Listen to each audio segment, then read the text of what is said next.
He was the cheekiest, sometimes very sarcastic little boy ever, but he had the most massive heart of gold. Lego and wrestling, they were his passions as well. And his Lego, they weren't just a toy, they were a work of art. To him, we've got things still that he built upstairs in his bedroom. So he would build them and keep them, and they were like a work of art to him. It was actually New Year's Eve morning, because I had been doing nights at work. I was on night shift, and I come in and he was lying on the settee. And when I came in from work, Martin said he'd had a really unsettled night. And I remember looking at him, and he looked like someone who'd had a heart attack. So I helped him take his pyjama top off, and when he took his top off, I found there was a little lump just on his arm, this little bluey green lump. So we went in, and the GP was fantastic, and literally got us straight to the RVI. So it was the assessment unit, so went to the RVI. They did lots of tests.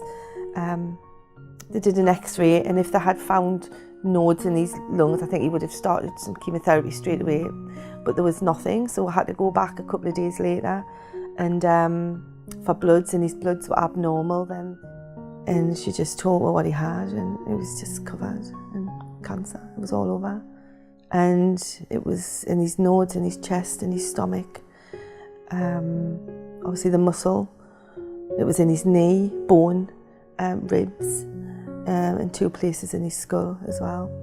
So we got through the chemo, and that was really hard. We were in and out of hospital, oh my God, 20 times I think. Well, literally one day I remember going for his treatment and getting home, and his temperature was up, and you just look at someone, please not again.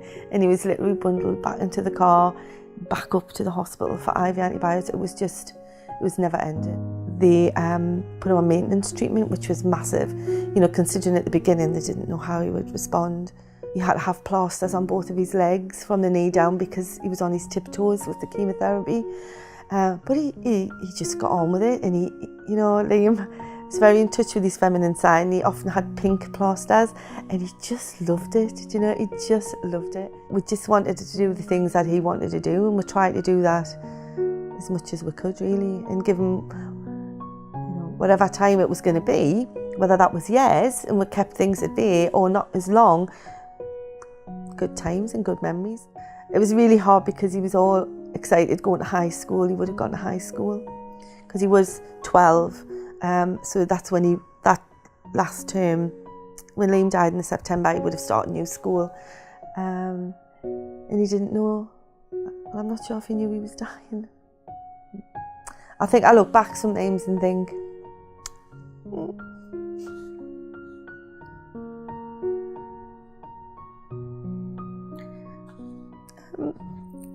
I should remember his, I should remember his, I spoke to him a little bit more about dying.